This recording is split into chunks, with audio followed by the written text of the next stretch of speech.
Okay, here's part 6 in our C# introductory series. This is going to be about objects and object-oriented programming. Object-oriented programming, also known as OOP or OOP, is a programming paradigm. And if you recall, paradigm is a way of thinking. So object-oriented programming is a way of constructing solutions and thinking about how you would build those solutions in your head, like how you think about solving the problem. It's a methodology. In object-oriented programming, we have a data-centered viewpoint. In other words, if we think of our entire problem as a set of what we refer to as objects, these are complex constructs based around properties and data and what we can do to manipulate that data, then we put these objects together into a whole picture of our solution. C# supports this object-oriented paradigm through the creation of what are called classes, and we'll talk now about what are classes and how it works. But in the real world, we are familiar with classes. For example, we might have a dog. A dog is a type of animal. It's a class. We have a lot of knowledge about a dog. So if somebody says something to you about, hey, I got a dog, you know exactly what they're talking about. Computer would be another object that could be considered a class. You could talk about Windows PCs or Macs or mobile phones, and each one has their own properties and abilities, and you classify them by these naming concepts. So this reality that we have of dealing with objects in the real world as named classifications can be translated over into the way we approach programming. So we define what are called classes. A class describes a thing, but it's not the thing itself. And it's an abstract definition of an object. A class is not a usable thing. And an example of that would be, say, for example, if a girl were thinking about a dog, she might be able to describe a lot of properties of a dog, but you can't play with that. You can't play with the idea of a dog. You can think about a dog playing, but you can't actually walk an idea, this general abstract concept called dog. You would need an actual real dog to do that, but you might be able to describe the properties of a dog, like that it's a member of the canine family or that they love frisbees and things like that. In order for us to use a class, we need the actual instance of that class. So we can have the abstract concept called dog, but until we have an actual real physical dog, an instance of that class, there's nothing we can do with it. So an instance of a class in C# is called an object. So that object becomes real. We can actually do something with it. And so that's the thing to remember is you can't do something with a class. You have to instantiate or make an instance of that object in order to interact with it. So if the girl had the concept of a dog and she wanted an actual dog, she might call the dog pet store and say, hey, send me a dog. And she can conceive of this dog and ask for an actual copy of it. And when that copy arrives, that dog is an object. And that dog's object has a name, in this case, trigger. So general abstract concept, dog, actual object, trigger. So the object trigger is also known as an instance of the class dog. And this process of getting an actual real usable object out of an abstract class concept is called instantiation. It's the creation of an instance. So, taking this poor dog analogy with the girl and beating it to death here, let's go one step further and talk a little bit about what you can do with objects. You might issue a command to an object that it knows how to do. Objects have methods associated with them that they are able to execute. In this case, a dog might have the method called speak, and so trigger here would bark. If we were to instantiate a new dog, another dog, this one was called Rocket, so we now have two dogs. We no longer would be able to just execute a statement like speak because both dogs would bark. What we need to do is we need the ability to issue a command to a specific object. So what we would do, in the real world, we'd say like rocket speak. So in C#, that would be rocket.speak, telling it to execute the speak method of the rocket object. And so rocket would bark. Okay, so what does that look like in C#? Well, here we see that a class definition starts with the reserved word class. It has a name. So in this case, we're creating the class called dog. It's going to have some things that we know as properties. These are like variables that are part of the class definition. And they're going to have something called a constructor. This is a special kind of function that's called when the object is created. And then we have methods, which are functions that can run as a portion of this particular object. So in this case, a dog might have the method called speak. These things, private and public, are called access modifiers, and part of the idea of this object-oriented programming paradigm is the concept of encapsulation. Encapsulation is the restriction of information and who or where you get to access it, and limiting classes to kind of deal with themselves, for example. And so a lot of times you build a lot of the class as private, meaning that only other parts of the class itself can access that information. And then you make other parts of the class public, which allows you to build a public interface for the rest of your program to interact with. This allows you to have a lot of control over how your data gets manipulated. So once we have this class defined, we have to create a copy of it. This process is called instantiation. Gives us a usable copy. So here in C#, if we had a class, for example, that was person and there was a big long definition, that's what I'm referring to here with this ellipses. There's a whole class definition there. I don't really care about that because I don't really care about this next line, which is this keyword called new. So here we see that the class is being used as a type. So one thing you can think about as classes is a way to extend the language and add your own types to the language. So in this case, we're creating an object called Joe. We're telling the compiler that it is of type person. It's going to be an object of type person. And then we have to create an actual copy of it. And so we call the new keyword. This instantiates or generates a copy of the person object and assigns it to the Joe variable. And you'll notice that after the keyword is the word person over again. That's called a constructor. Constructors are the methods that are called when an object is instantiated.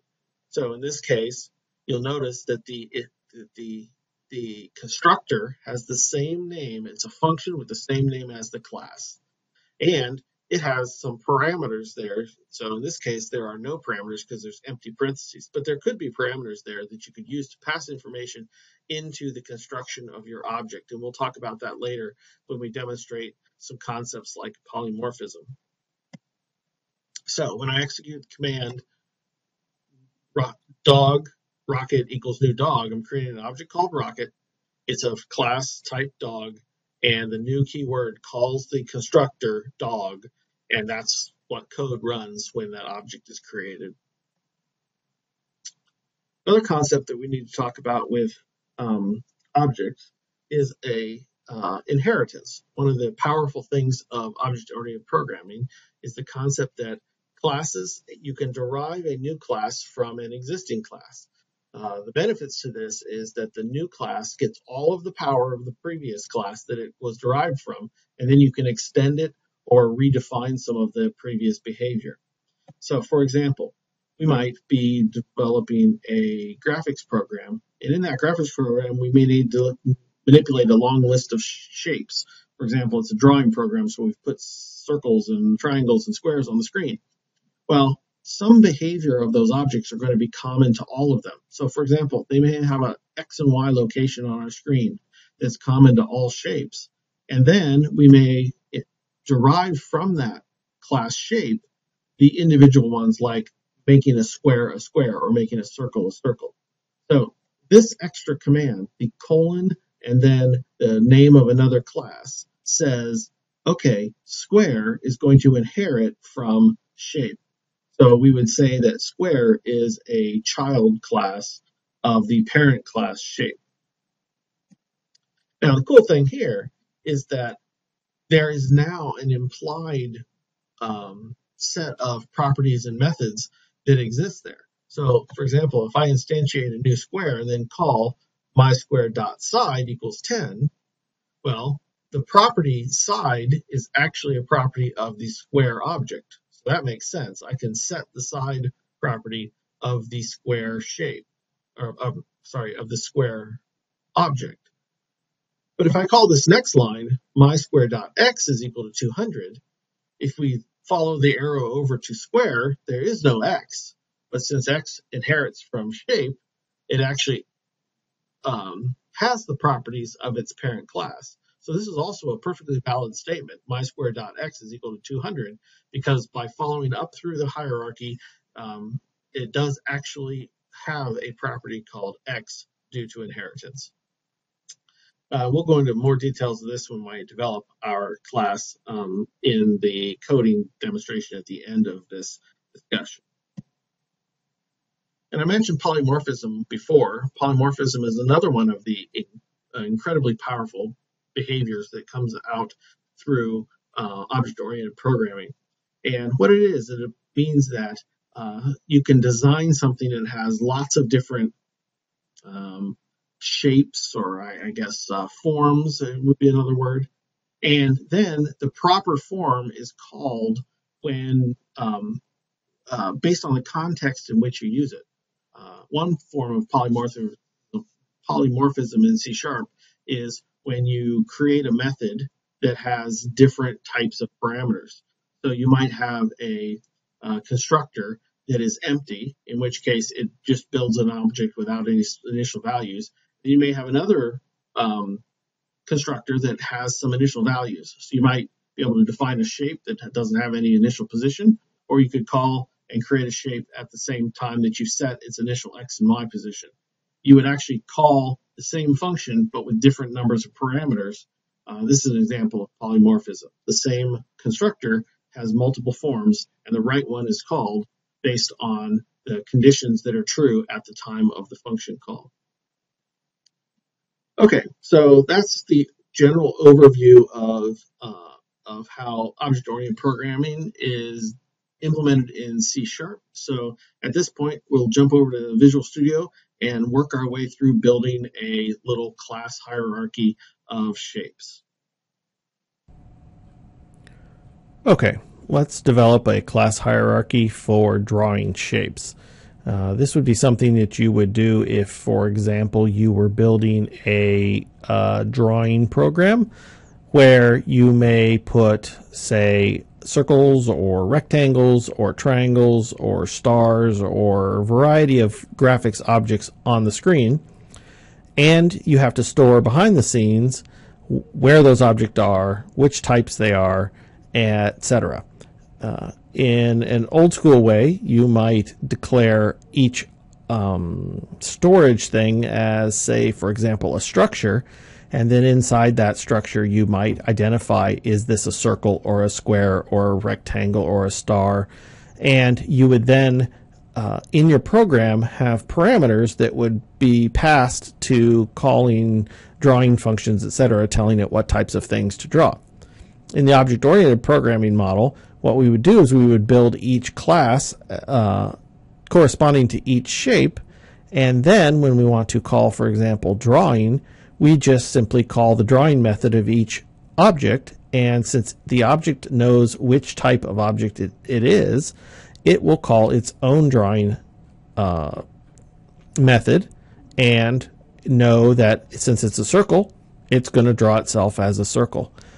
This is a pretty cool example of how the object-oriented model allows you to deal with things as actual cognitive, like things that you understand. You understand a circle is a circle, so when you tell a circle to draw itself, it should draw itself as a circle. You don't have to keep thinking about, well, which kind of object is this, and I need to call the right drawing function. So let's see how you build a class structure like that. We are going to build a base class called shape, and from shape we will inherit and expand the hierarchy to include things like circle and square, for example. So I'm going to build the base class called shape. So I start with the keyword class. I give it a name. I'm going to call it a shape. And it's not going to inherit from anything, so I can begin my definition. And I will give it some properties which will declare the location of this object. All shapes, regardless of what they are, whether they're stars or circles or squares, have an actual location where they're to be placed on the screen. So I'm going to make those integers, and we'll have an X and a Y version. Now, in this example, am using public. That is to keep my example simple. One of the properties or one of the principles of object-oriented programming is called encapsulation, and you are trying to protect as much information and access as you can. So a lot of times properties are made private, and then you build access methods that allow you to read and write from those properties. In this case, we're going to stick with public because it's simpler for me to demonstrate with. Let's build a constructor now. Now remember, a constructor is a method that is public and it has the same name as the class. So it would be shape with no parameters in this case. And so what do I want it to do when I build those? Let's just say I want to put my object at the origin if I call the default constructor when I instantiate the object. So this would just create a shape and put it at the origin. And then what method might be common to all shapes? What behavior would be common to all shapes? And regardless of whether it's a circle or a square or something, perhaps I could talk about moving that shape. So this would be a method. So it's going to have a return type of void, and I'm going to call it move. And I'm going to move it by some delta amount. So I'll give it an int del x and an int del y. So this is my delta x and delta y value that I want to offset my shape by. So whenever I call that code, I'm just going to say that x is equal to x plus del x and y is equal to y plus del y. So if I want to move the object, I can just give it an offset. So there's an example of the shape class. I could now instantiate this class up here in my main to show you how this class is used by calling the name of the class, giving it a name like myShape. So I'm now declaring the myShape variable to be of type class shape, and since this is a class, I have to instantiate it with the new keyword, and I have to call the constructor of the class. So when this thing gets created, it calls the shape function or method down here. So for this particular class call, or myShape object, x is going to be equal to 0 and y is going to be equal to 0. I could now do things like myShape.move, and I could put in a delta x and a delta y value. You'll notice IntelliSense already understands your class and will demonstrate right here for you what your parameters are. That's pretty cool, is that IntelliSense uses the extension of the language that you're creating. So let's say I want to offset this by 50 in the x and 80 in the y. So there's an example of using my new shape, myShape. One of the things I also want to show you here is this concept of polymorphism. So I can have a second constructor that has a different set of parameters. I can't redefine the exact same one over again, But I can if I create a different set of parameters. So maybe I want to call an initial constructor that sets the initial values of these objects, x and y properties. So I might say int x, int y, and then inside the body of the constructor, I'm going to say this dot x is equal to x. Now you may wonder, what the heck is this dot stuff? Well, here you'll notice I've used the variable x as a local variable inside of this constructor. If I want to access this x, the one up here that's the property of the actual class, I throw in this dot, and it's telling me to use the x of the actual class. This dot y is equal to y. You don't have to do it that way. I could have named these like x initial and y initial, and then I could have said x equals x initial, and the context would know that x is a variable local to the entire class then. So now if I wanted to create a new class, here up in my main again, I could do shape and make a new instance of this object, and I'll call this shape2. And again, new, but now this time I have another alternative constructor, and you'll notice IntelliSense again, there's the base one with no parameters, and if I pull down there, there's the one with the initial x and y. So I could send in and say, put it at 100, 200, and this shape is now constructed, and the x and y value is set to these initial values of 100 and 200. So there's an example of how you can use polymorphism. This same constructor has two different forms, one with no parameters and one with an x and y parameter. Okay, so let's talk about inheritance now. So I have this class shape defined, so I can now define a new class that inherits from it. So let's take, for example, circle. And I want it to inherit from, and that's what the colon says, inherit from shape. So now it'll have all the same properties as shape, and now I can extend that class, or I could overwrite some of the properties that shape was doing.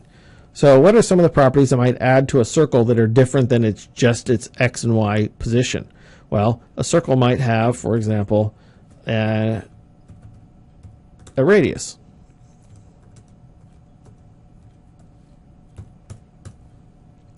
I can create a new constructor.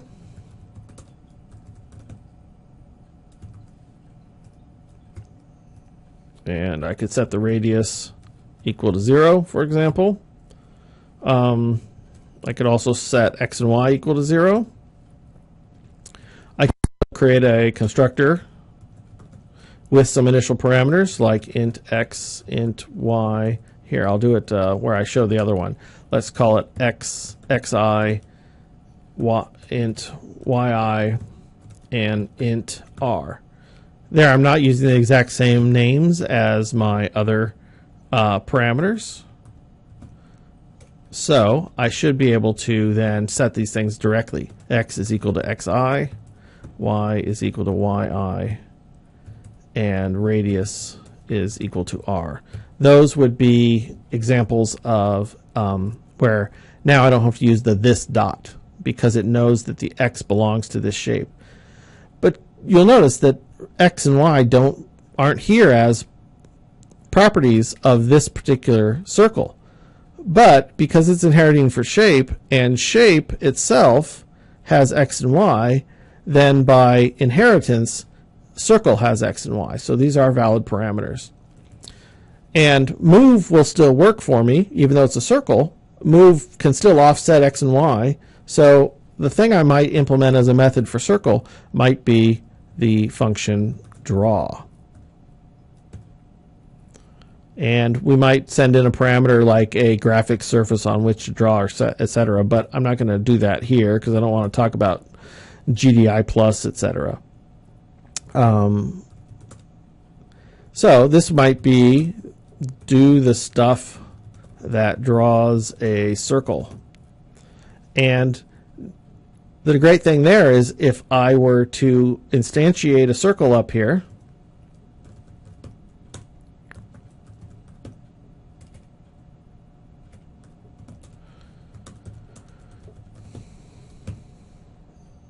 I now have two choices. I can make one blank, or I can make one at a particular location and radius.